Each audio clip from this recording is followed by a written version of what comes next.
It is not a twink that you want to fuck, but a younger version of yourself who has more time left. For what is to fuck but to merge physically with ideas, to use another as a vessel for your own alchemy?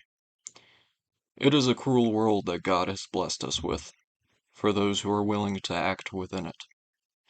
But will you embrace cruelty, or will you merely be embraced by it?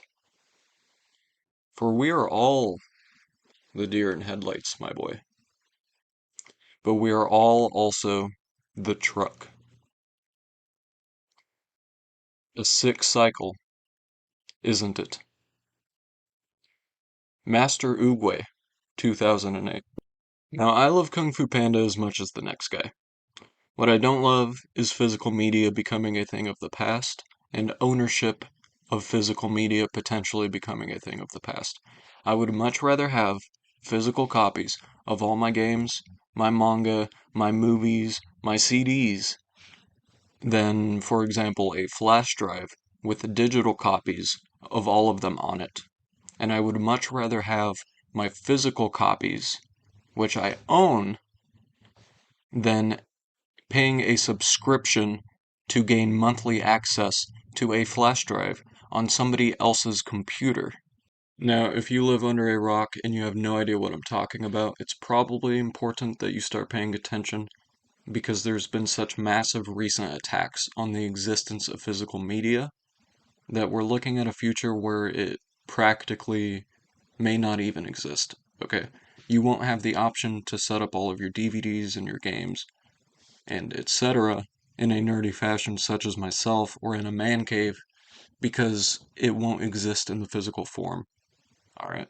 Everything will be on a hard drive. And not even your hard drive, somebody else's hard drive, which you'll pay a monthly subscription to access, in which you don't own the files, so they can really rebuke your access to them at any time for any reason per contract. So let's get into it.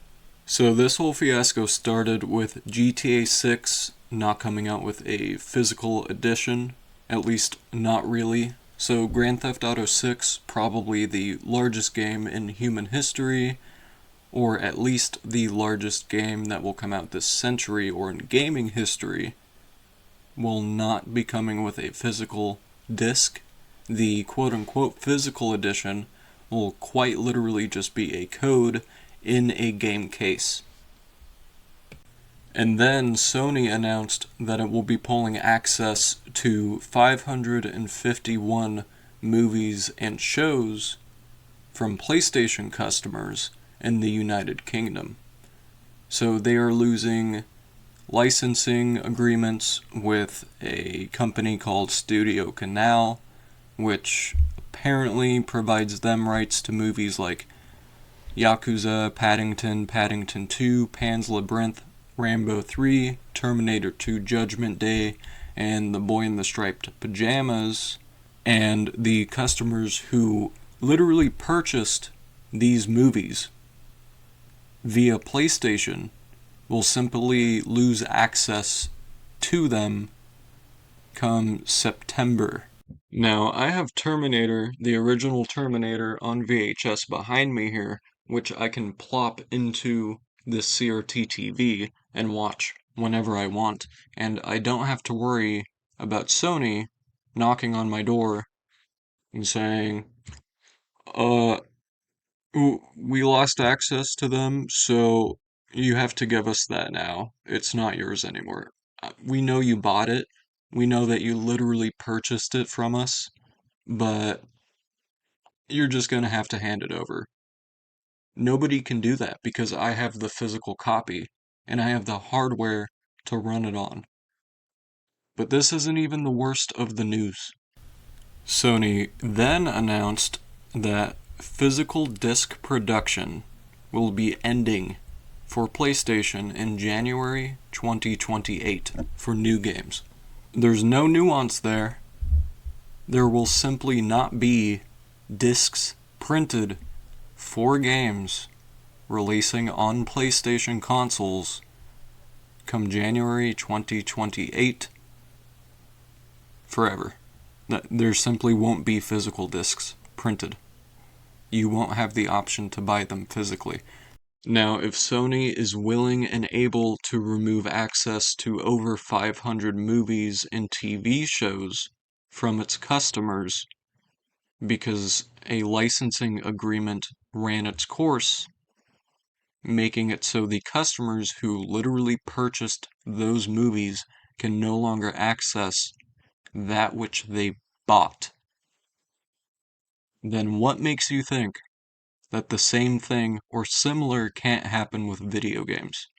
Now, it's frankly even worse than your one-time purchase being revoked, because if you ask me, it's incredibly likely, it's more likely than it is not, that this digital quote-unquote ownership will actually just be renting, because you don't know if they're going to place that quote-unquote ownership behind a monthly paywall in the form of PlayStation Plus. Okay? If they are already willing to just remove access to the file after you purchased it, then it's honestly less severe to assume that they would do something like this. Now, it goes without saying that Xbox is probably going to do the same thing as PlayStation here.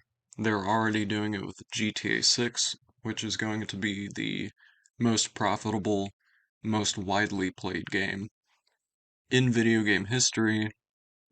So if they're not releasing a physical disc for that, they're probably just going to stop printing physical discs, at least at some point in the near future. On the more sentimental side of things, this ends the potential for lending a game to a friend. This ends not only ownership, it ends the sentimentality that comes with that. I lent a lot of games to friends growing up. Did I ever see them again? About half the time.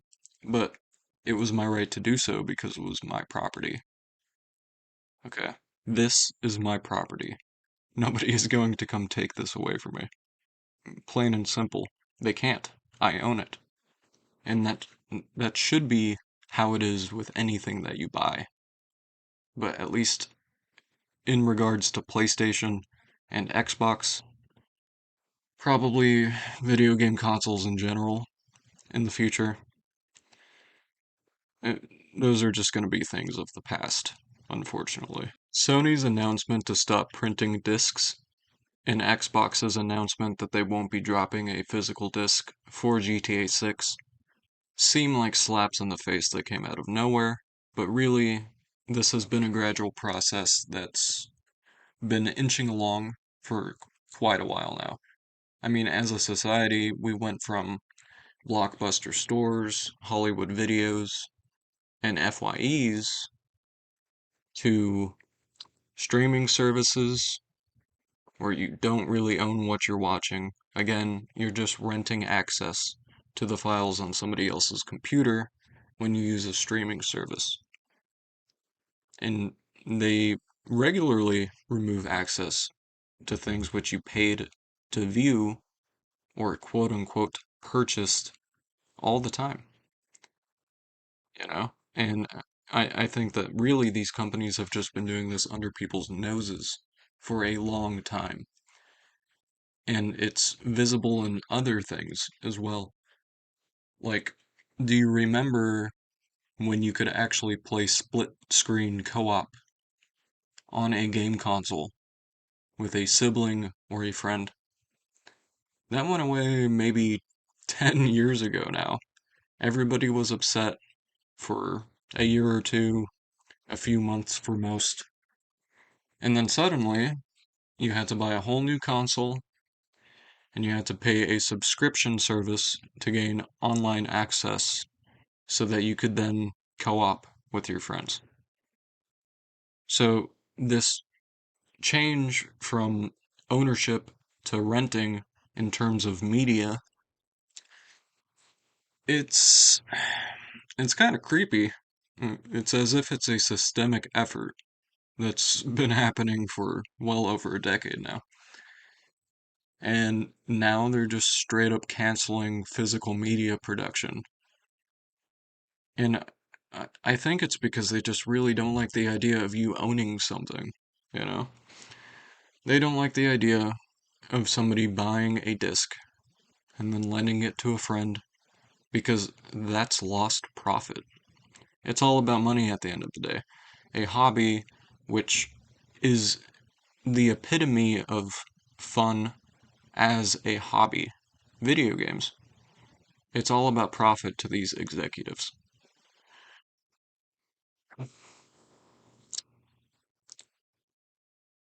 It is really upsetting. I feel nostalgic in advance for the existence of PlayStation discs. Uh, but it is what it is, so what can you actually do about it? Well, there are some petitions up, but let's be real, Sony doesn't care. And I'll show you. So Sony made their announcement that they're going to stop printing physical discs come January 2028 on July 1st of 2026. As of the recording of this video, it is July 7th, 2026, and I just signed this petition on change.org, which has a total of 178,262 signatures to tell Sony to keep physical PlayStation games in production. So in just 6 days, it's almost 200,000 signatures. However, Sony has already repurposed its primary disc factory and the location of its disc making headquarters. So I don't think the petition is going to do anything. They're already doing it. They don't care. They think they're too big to fail. And what are they repurposing it for, you may ask? If you guessed micro-optic lenses, you'd be correct. I don't know why you would guess that. It's probably the most boring answer possible. But I guess it's just like really efficient lens technology. I don't know what the sudden change is for. I wouldn't be surprised if there's going to be a new edition of flock cameras that uses these lenses, but that's besides the point. Now, I'm not that upset, really. Maybe that's confusing, but let me tell you why. It's because I had the wherewithal to not even buy a PlayStation 5 and instead just use a PC, you know? Like, what PlayStation exclusives are there that I really need access to, and I'm willing to pay a monthly subscription service to access? I can't think of any off the top of my head. Um, any Final Fantasy game you can either emulate or buy on PC, and PCs can really do anything that you want. I mean, the only reason that consoles were ever special was one, exclusives, two, vibes. But if the vibe is corporate greed and renting, what's the point, right? Uh, and of course, physical discs, you know? I mean, it's been a long time since PC games have come on physical discs, and so that was kind of the console niche, which physical discs are cool. I have a little collection here for my PS4. I'll never buy a PlayStation again, obviously, because you can't collect the discs anymore. I'll just use a PC. The next PlayStation is probably going to be upwards of $1,000. I'll just buy a laptop for half of that, and then I can play practically any game that I want, regardless of era or console. oftentimes for free. Can't really talk about the logistics of that though, or YouTube moderation will be breathing down my neck. But that's why I don't really care that much. It does suck, you know, on a vibes level, but it is what it is. Just get a PC and own your content. Own whatever you want. Seems kind of obvious. Now, as for whether or not these companies are too big to fail, let's say Xbox and Sony just stop producing physical media. In general, forever, Sony doesn't backtrack on their plans, which it doesn't seem like they're going to, and Xbox follows suit. Nintendo Switch already uses like key cards or whatever they're called. Are they too big to fail? That really depends on the, I guess, intelligence level of the average video game consumer, which kind of makes sense as the hobby becomes broader and more mainstream, which it's become massively mainstream in the last couple of decades. It used to be a nerdy hobby, you know. Oh, you play video games? What are you, a nerd? Now it's just something that everybody does. So, unfortunately, I really don't think they're going to fail. But consoles, they'll kind of just become like an IQ indicator. Like, dude, you spent like $1,000 on a PlayStation, so you can pay monthly to rent your games instead of a PC. Like, do you not know how to use a keyboard? I don't know, man. But yeah, that's pretty much it. See ya.